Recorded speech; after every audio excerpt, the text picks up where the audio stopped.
Di mo bukal niya imong lana, tinuod na. Kuan siya mo. Ay di man di man siya ka, di magatumo to nga ang mga tao nga to nang ngayon na kung nga lana mo nang All right. palibot ngayon kung mga So what Farmer Willy was saying that in that mountain that he's farming, guwang na mo nang there is an over 80-year-old woman that's living alone in one of the hills there, and most of the farmers were saying it's really far. Why is she living alone? And they're saying that she is like a witch. And so, as you know, Farmer Willy is a herbalist. You know, he cures like what we call here albularyo in our local language. That herbalist, he cures you through prayers and herbals like oils. He makes all that, and then because he believes that he is gifted by God to have that, he won't ask for payment. So people seek him. Remember when we were there are people that's visiting him. They're actually trying to let him cure some of the ailments that they have. The other one got something wrong with the stomach or something, so he give him some herbals. That's why he's planting herbals in his farms as well, because he's the local albularyo or herbalist, and some people here seek him. Bantay! Come here! What are you doing? Bantay! Guro, guro! Guro, guro, guro, guro! So, that's what Farmer Willy is, the local albularyo or the local herbalist in that mountain.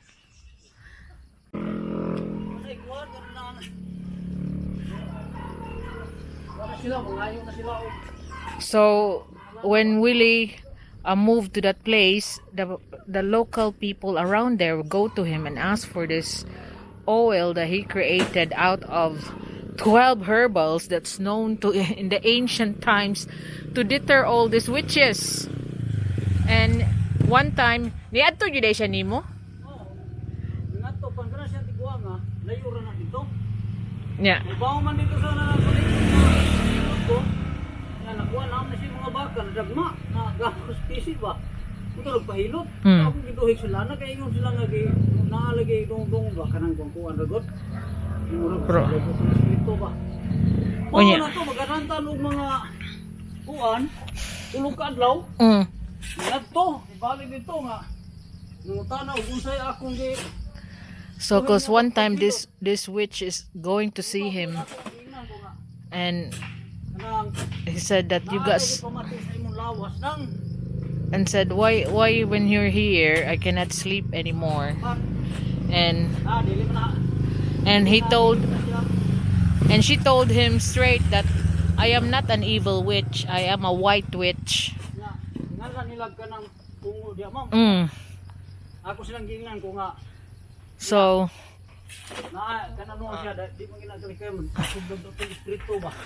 so that's why he said so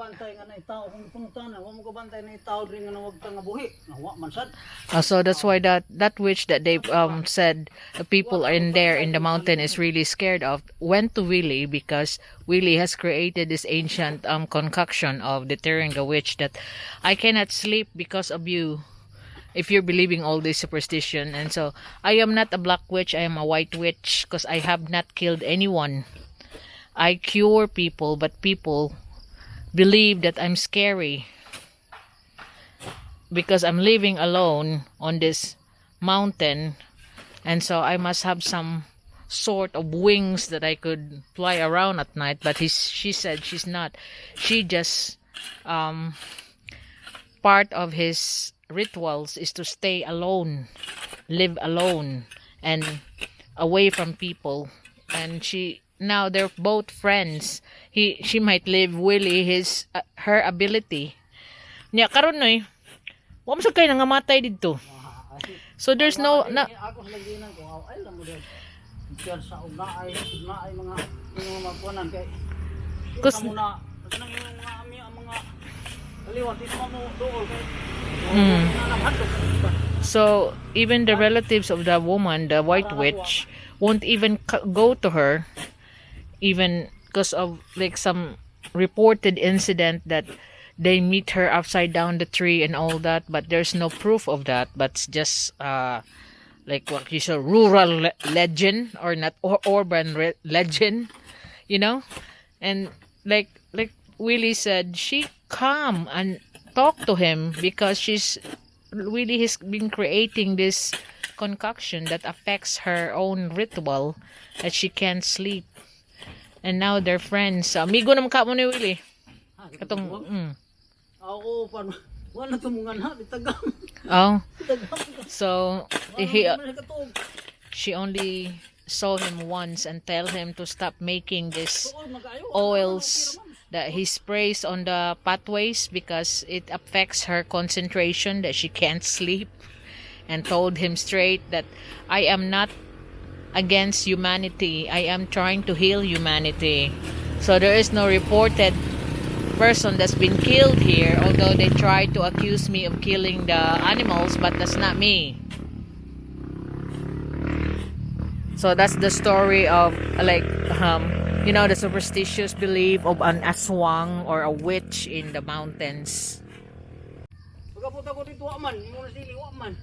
Kumo ko na mga ispat mo na kusus, mao man gyud. Sampid gina ko nya. Nanampid ka na ang iyang awang iyang tingog gida ba? Ito ni mga dili mo na to mga tarong ni. Ang iyang tingog. Amo isa ko paminaw yung tingog. Abot ako dito sa may tugkara na anay na nakla dito babaw. Kaya dako gig takla dito to.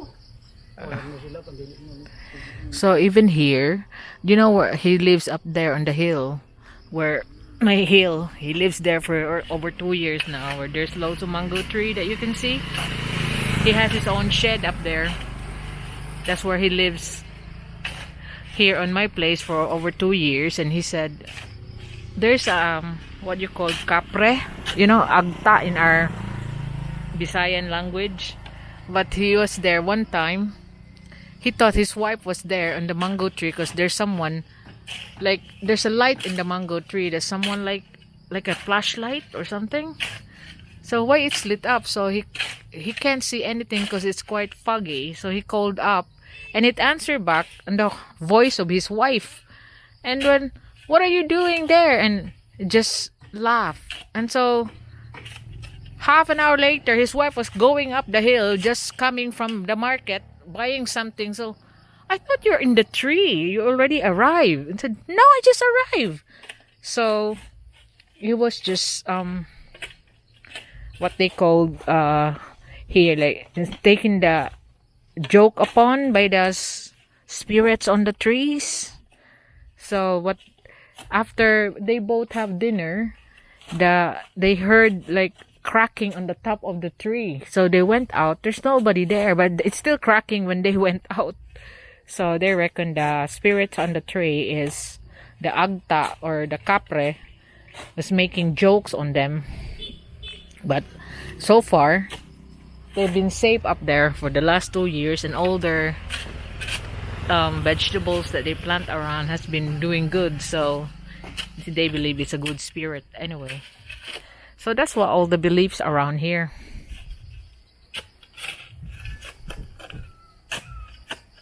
Yung iyang mga anak suwat mo ganis pad gani. Hiring ni pangutana ato, ni bistigar, sige kumot, sige gana, ni bistigar sa. And then so he's also got some abilities because there's some person that's coming over to see him because they've been so-called accused of some sort of crime that, oh, they done this, they done that, but went over to see him because of he's a known white witch around the area. So he told them that, you know, on your foot, write the name of your opponent, both husband and wife, and on the hands will be the children. And when during the investigation or any hearing, keep on stepping on it, on a piece of paper, stick it on your foot, keep on stepping on it, and he will do his part of, you know, like a witch, and that opponent will be won't remember anything, will be mumbling things that he's not, make it confusing about the story that they're accusing them of, and it's take effect.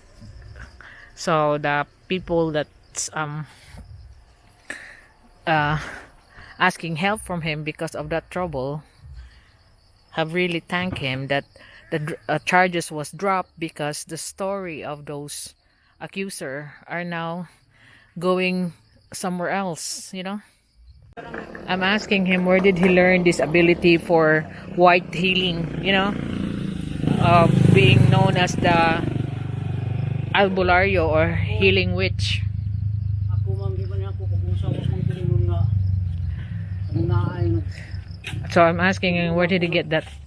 Nagigda ko ba kurang usaba. Oh, Unya, so kana na namay mga tiguang nga sa akong damgo ba nga.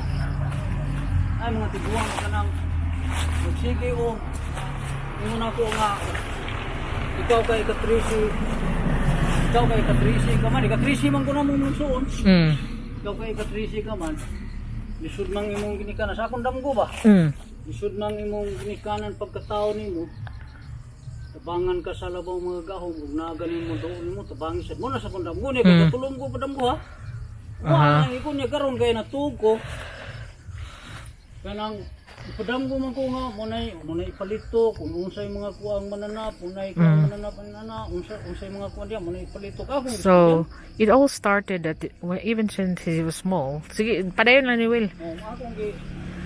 When he was small, he keeps dreaming about 3 old women keep telling him that you are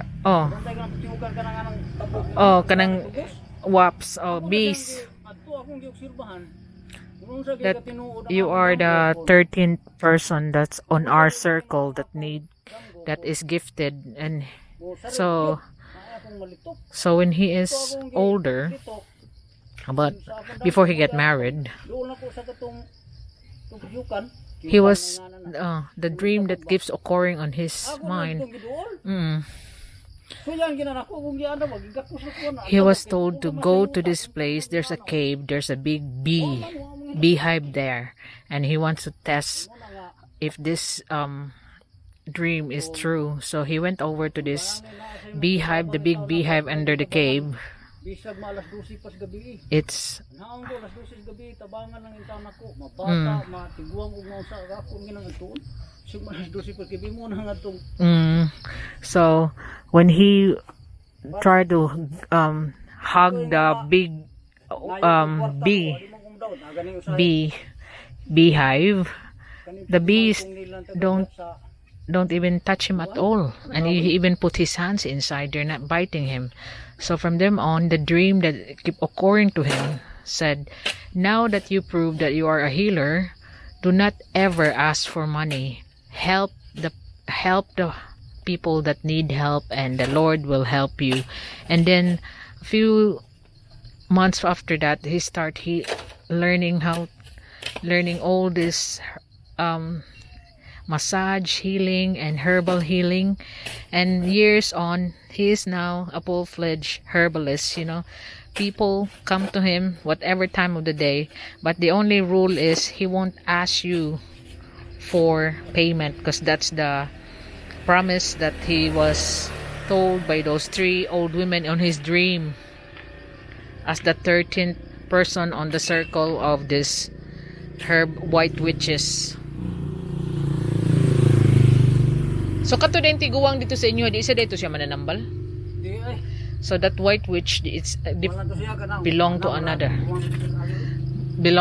circle. So it's a circle. So it's far away from them, but people, you know, mountains are like so this rumored witch there won't even go to him because of the oils that he learned from this 3 witches. The 3 witches on his dream, he actually meet one of them that said, we were in your dream, that confirms all what he's been dreaming when he was young. So when you remember when Marvin was here, he was also massaging him, but Marvin don't believe in all of that, see. But you know, These are what we believe here before we go to the doctors and minor ailments, before we take any herbalists that will make you concoctions out of different plants and stuff. Either you drink it, usually he don't want you to drink it. It's like external applications. But if it's gonna be drunk, it should be boiled in like a tea. Like you have a tea drink. That's what he created all his herbal medicines for. Ito yung kung bata ato. Gida sa hospital, duha ka hospital gidadan. Pauli ka way finding. Yan ha, di mo alas 12 gabi na, Arlene. So there he said that, you know, that big Fortuner that just passed by when we were there. The child of that man has been in the hospital in North Gen for like 2 weeks, and they can't find any finding, but the girl keep on crying. So they come and see him up there on the hill. 12 o'clock. He was asked to come down to see what he can see on the girl. And so he just gave her some oils. And now the girl has been cured. Never been back to the hospital anymore. But he believes that his gift is coming from God. That's why God won't ask any payment. So, you know, when I've seen some people here queuing up to see him, they only bring a loaf of bread, and that's, if it's food, he'll accept, but if it's money, he will return it to you. I know that because I got some of my classmates before in law school bring their parents over here to have some healing, and they do come back and just give him gifts like food mostly, but not money. So one of those old women that told him that don't ever go to the black side, which is witchcraft, proper killing witchcraft, because it's that ability will be taken off. So dili day angay day barang-barang. So it's against God. Pero nay kapalit no. Nay ka ibaylo. He believes that if we do the witchcraft, they have known one who's already gone to the witchcraft side, and every time you kill someone through witchcraft, it also have an what's like, you know, equivalent to your life. Like one who killed someone who got one of your children, is either you have accident or die. So that's why he never wants to have to go on the black side. So don't you think it's interesting at this modern times we still have like this? But I tell you what, he is one of our known herbalists around here in this area, and so is Di Arlene. Both of them are known herbalists. Inong patio imo tong tuslukon ni mo dagom. Ang mamatay gito, padugi mo bantuson dirahan sa tunay mo, di na sa tunay mo pa ko pamurot. So he's trying to share to me all the black witchcraft that he has learned as well, because it's connected. So if you have enemies, they can work on your enemy to be ill with no findings. So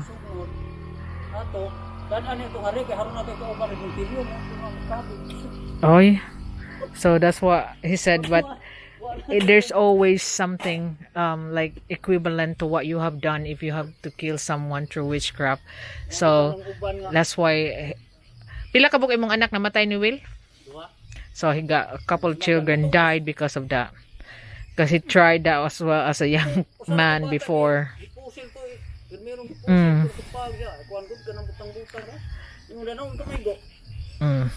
One of his kid was shot because like